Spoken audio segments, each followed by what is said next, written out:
Good morning class. आइए आज start किया जा रहा है भारतीय संविधान का भाग 4। पिछले वीडियो में हमने भाग 1 राज्य, भाग 2 नागरिकता और भाग 3 मूल अधिकार पढ़ा चुके हैं। अब भाग 4 में आज हम पढ़ाएंगे आपको राज्य का नीति निर्देशक सिद्धांत या तत्व। तो देखिए भाग 4।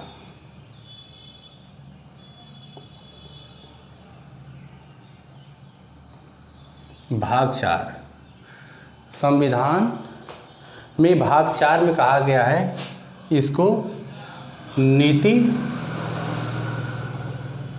निर्देशक तत्व कहा गया है। इसी को डीपीएसपी भी कहा जाता है। डीपीएसपी इसका फुल फॉर्म हो जाएगा directory principle of state policy. तो डीपीएसपी के बारे में हम पढ़ रहे हैं, तो इसमें आपको बता रहे हैं हम कि भाग 4 जो है नीति निर्देशक जो तत्व है इस पर प्रभाव किसका है। तो इस पर 2 प्रभाव पड़ा है। एक बाह्य रूप से देखा जाए तो आयरलैंड का प्रभाव है और आंतरिक रूप से महात्मा गांधी की बातों का प्रभाव है। महात्मा गांधी की बातों का इस पर प्रभाव है। तो भाग 4 जो नीति निर्देशक सिद्धांत है या तत्व है, इसमें देखिए हुआ क्या कि एक संविधान सलाहकार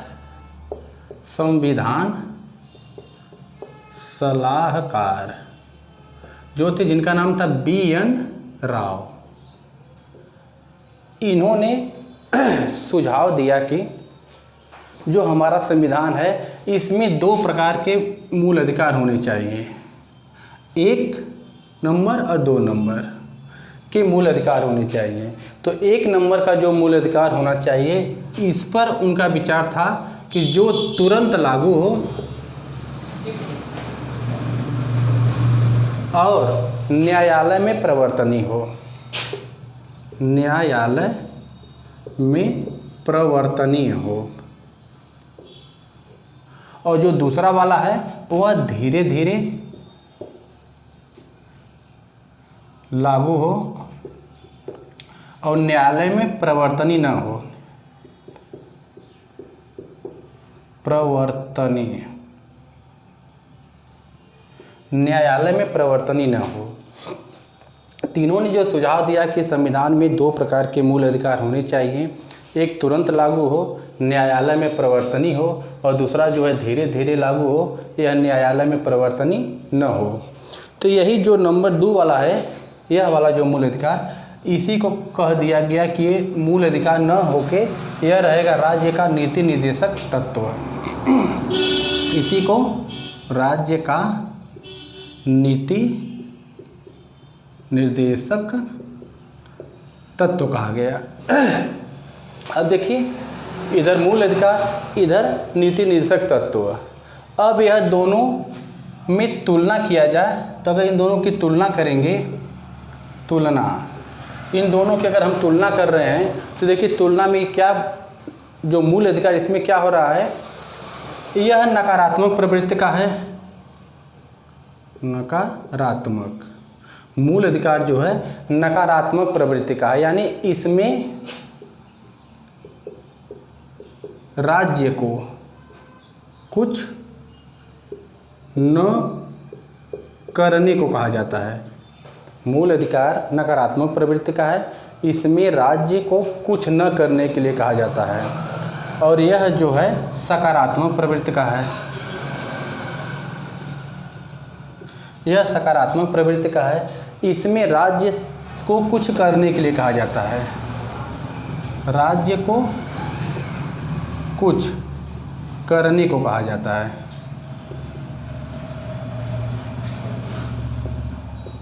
इसमें राज्य को कुछ करने को कहा जाता है। यह नकारात्मक प्रवृत्ति का हो गया, यह सकारात्मक प्रवृत्ति का हो गया। यह व्यक्ति तथा नागरिकों पर लागू है। यह व्यक्ति तथा नागरिकों के लिए है। यह जो है राज्य या स्टेट कह लीजिए, स्टेट के लिए है। इसका क्षेत्र संकुचित है, इसका क्षेत्र संकुचित है, अर्थात भारतीय सीमा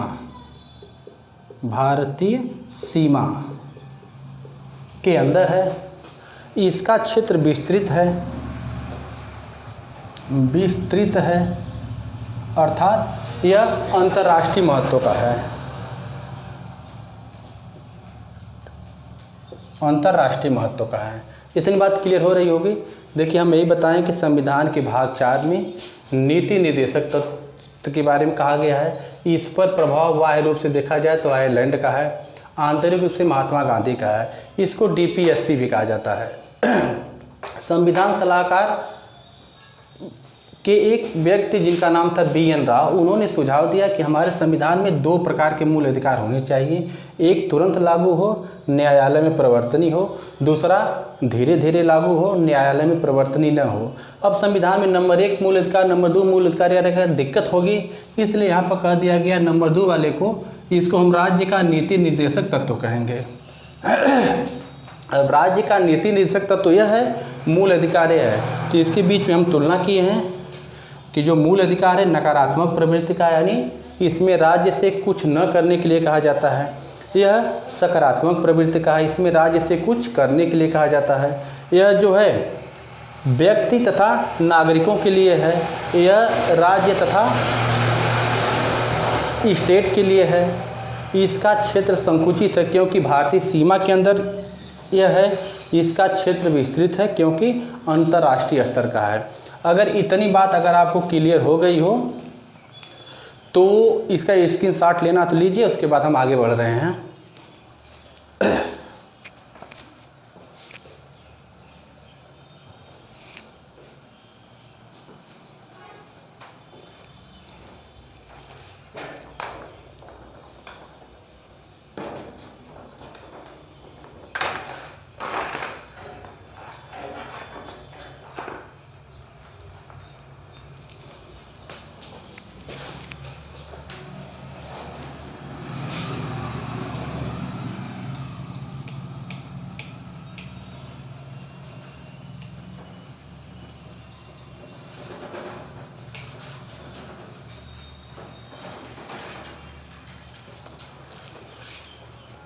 हाँ, देखिए यहाँ तक बात आगे हो गई तो हम आगे बढ़ रहे हैं।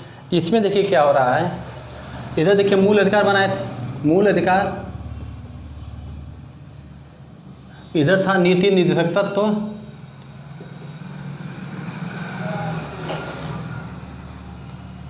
अब मूल अधिकार छोटा है, राज्य का कौन बड़ा है, कौन छोटा है, कौन श्रेष्ठ है, कौन क्या है, इस दोनों बात में टकराहट होने लगी। अब जब टकराहट होने लगी तो यहाँ पर कुछ महत्वपूर्ण वाद हुए। अब यह महत्वपूर्ण वाद में पहला देखिए क्या है। पहला महत्वपूर्ण वाद है केशवानंद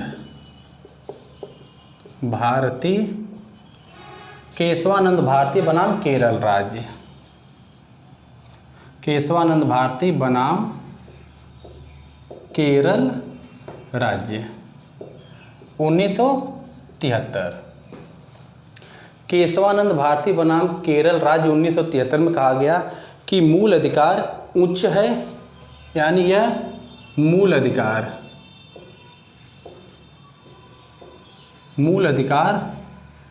को उच्च यानी श्रेष्ठ बता रहा है। और नीति निर्देशक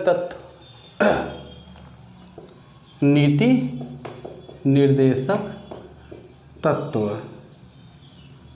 को निम्न, यानी केशवानंद भारती बनाम केरल राज्य जो 1973 वाला है, यह मूल अधिकार को श्रेष्ठ बताया और नीति निर्देशक तत्व को निम्न छोटा बताया। अब इस पर दूसरा पॉइंट है 42वां संविधान संशोधन। 42वां संविधान संशोधन यह 1976, 42वां संविधान संशोधन 1976 हुआ। यह संशोधन जो हुआ यह बताया कि नीति निर्देशक तत्व को श्रेष्ठ बता दिया और मूल अधिकार को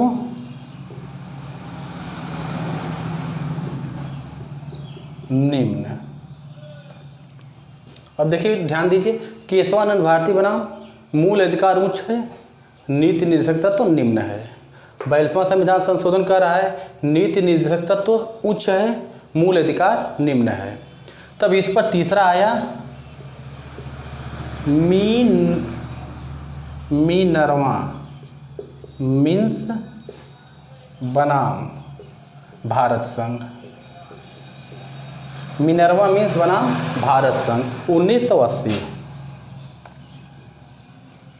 1980। इसमें न्यायपालिका ने निर्णय लिया कि दोनों समान हैं, यानी मूल अधिकार और नीति निर्देशक तत्व यह दोनों समान है। यह दोनों समान हैं, दोनों के मध्य संतुलन होना चाहिए, संतुलन होना चाहिए और दोनों एक दूसरे के पूरक हैं, दोनों एक दूसरे के पूरक हैं। अगर इतनी बात आपको क्लियर हो गई हो तो अब देखिए, यह जो नीति निर्देशक तत्व है इस पे जितने भी आर्टिकल हैं 36 से 51, इसमें जो भी आर्टिकल हैं कुल मिला के 36 से 51 तक हैं। अब इन 36 से 51 में जो आर्टिकल हैं, इन आर्टिकल में 3 विचारधारा सामने आती है। वह 3 विचारधारा कौन है इसको थोड़ा देख लीजिए, और जब हम इस आर्टिकल को बताएंगे तो आपको कन्फर्म हो जाएगा कि कौन सी आर्टिकल किस विचारधारा में जा रही है। तो देखिए, एक आर्टिकल है, मतलब कि एक विचारधारा गांधीवादी है, गांधीवादी विचारधारा हो रही है। दूसरा का समाजवादी, और तीसरा का जो है उदारवादी। उदारवादी यानी जब हम 36 से 51 तक आर्टिकल पढ़ेंगे तो 36 में क्या कहा गया, 37 में क्या कहा गया, 38 में क्या कहा गया, इस तरह 51 तक देखा जाएगा कि क्या कहा गया है।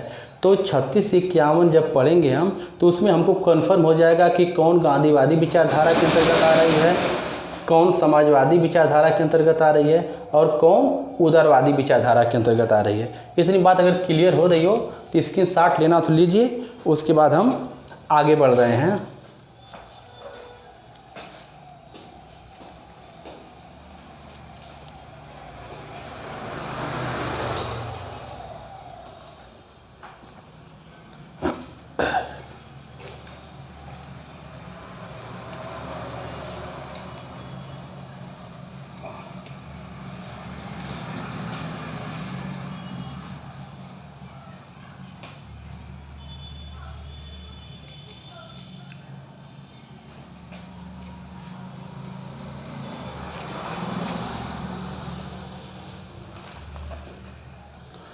देखिए भाग 4 जो नीति निर्देशक तत्व है, इसमें आप ध्यान दीजिए कि इस पर कुछ लोगों ने अपनी अपनी जैसे परीक्षाओं में कुछ बात इससे संबंधित पूछी गई है। जैसे पहली पॉइंट आप देख लीजिए, पहली पॉइंट में संविधान के निर्माताओं के मस्तिष्क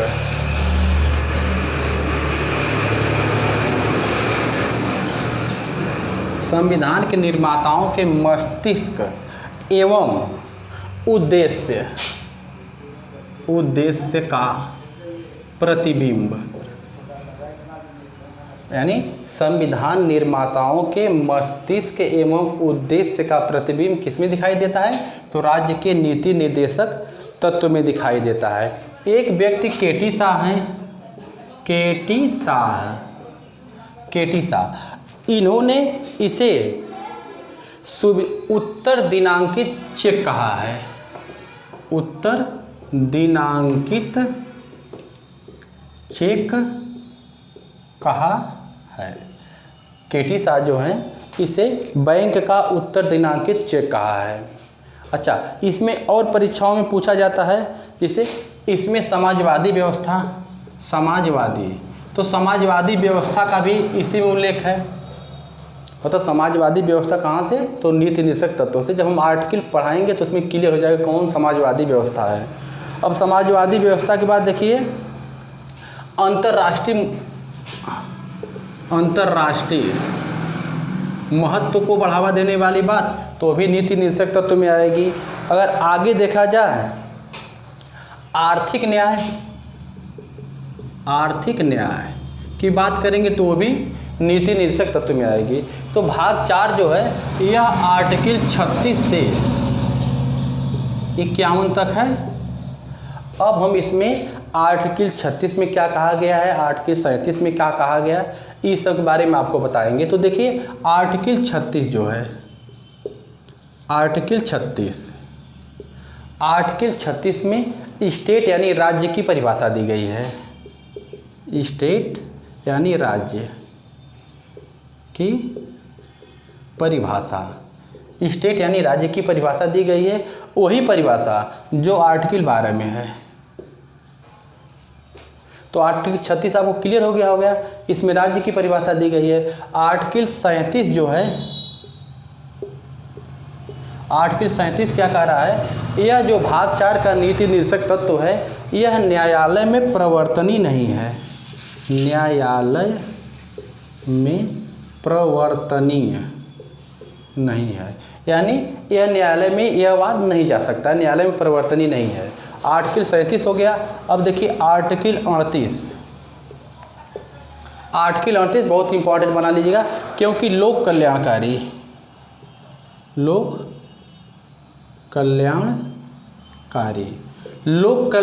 राज्य के बारे में इसमें कहा गया है। लोक कल्याणकारी से मतलब होता है सामाजिक, आर्थिक एवं राजनीतिक न्याय। सामाजिक, आर्थिक एवं राजनीतिक न्याय। सामाजिक, आर्थिक एवं राजनीतिक न्याय से मतलब है लोक कल्याणकारी राज्य, यानी लोक कल्याणकारी राज्य की स्थापना का राज्य क्या करेगा, प्रयास करेगा। ये 38 हो गया। आर्टिकल 39 समान कार्य एवं वेतन की बात कहा गया है। समान कार्य एवं वेतन की बात की गई है। समान कार्य एवं वेतन की बात की गई है। अब देखिए आर्टिकल 39 का एक है, थोड़ा इसको ध्यान दे दीजिएगा। 42वां संविधान संशोधन, 42वां संविधान संशोधन 1976, 42वां संविधान संशोधन 1976 में करके इसमें क्या है, समान अवसर के आधार पर न्याय की बात की गई है। समान अवसर के आधार पर न्याय, समान अवसर के आधार पर न्याय की बात की गई है। तो यह जो समान अवसर के आधार पर न्याय की बात की जा रही है आर्टिकल 39 का, देखिए हम आपको यहाँ बता दे रहे हैं इधर। आर्टिकल 39 को यह जो है समान अवसर के आधार पर न्याय, यानी इसके अंतर्गत लोक